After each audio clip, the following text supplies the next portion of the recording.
It'll be one to go this time by. Coming to the green, buddy, coming to the green. Let's go get him. Go, go, go, go, go, go, go. Get your motor running. Head out on the highway. Okay, we'll continue with our Chase driver press conferences here at Phoenix. We're pleased to be joined in the media center right now by Carl Edwards. He drives the number 99 Office Depot Ford. He's second in points here at Phoenix. He's got 3 top 5s, 5 top 10s. He sat on the pole once. Certainly the past few weeks he's been on a tear. And Carl, your thoughts about racing this weekend here at Phoenix with 2 to go? I'm glad to be here. Can you hear me? I'm glad to be here at Phoenix. This is a really great racetrack to race on. Our team's been doing really well, and the last couple times we've been here, we've been extremely fast. We a year ago we were real fast, and we had a little bit of misfortune, and then in the spring we were great, but we didn't stretch it on fuel mileage like the guys that some of the guys that beat us. So I feel like our last couple runs here have been great. Glad to be here, and practice went pretty well, and I'm looking forward to the races. I will take questions now for Carl. We'll start up here. Debbie, where are you? Is Debbie here? Okay, we'll start right here with Jim. Go ahead. Jim Noble, FSN.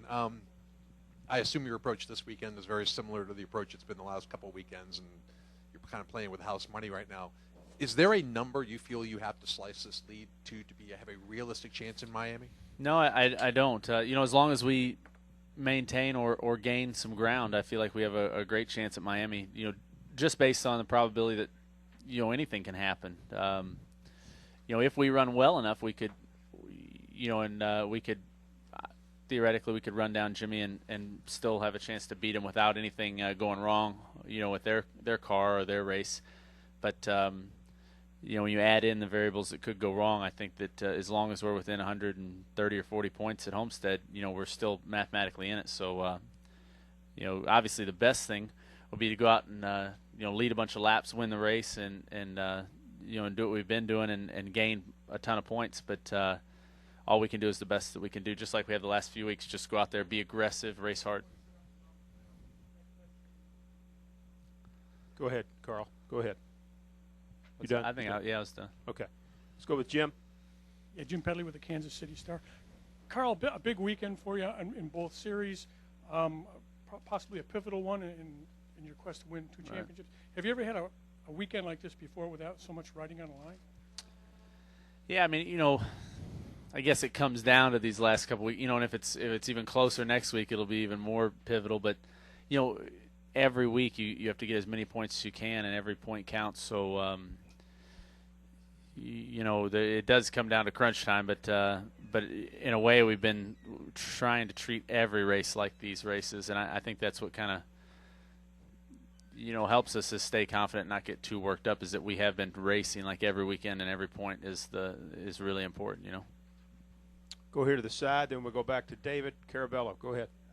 Mark Armijo, the Arizona Republic. Carl, how wary or concerned should the 48 be of you guys?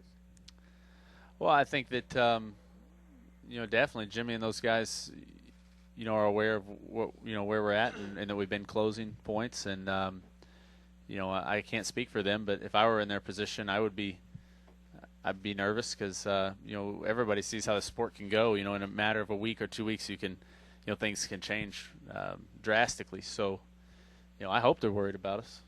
I think they are. Go ahead, David. David Caravella, NASCAR.com. Carl, with the Nationwide Championship in here, I mean, is that almost fun compared to what you're dealing with on the Cup side? And, right. For one, and then two, do you expect to see the same number of Cup guys running Nationwide next year, given all we're seeing in the economy and everything else? That's a good question. The Nationwide side, we won it last year, and we won the Drivers' Championship, and I do feel like that's more. There's less pressure there. Just because, whether it's right or wrong, we won it last year, and but at the same time, it's still a really fun challenge, and but for that matter, the Cup thing's fun too right now. I mean, Jimmy's a great competitor, and so is Clinton. I'm really enjoying the race with these guys, and I hope I come out on top, and can beat them. But they're both really good competitors, so yeah, probably just a little bit more emphasis in my mind on the Cup Championship because that would be huge, But they're both fun. I don't expect to see as many Cup guys full time next year, but it's hard to keep these guys out of race cars. So I think that there will be a lot of teams putting together multiple driver programs, kind of modeling it after what the Gibbs guys have done. I think that works out pretty well for sponsors and, gives the drivers races to race that they enjoy racing. So, yeah, I don't know. You never know until it kind of all gets put together here in the next month or two. But, hopefully that series can survive and thrive and the sponsorship doesn't take too much of a, toll on it.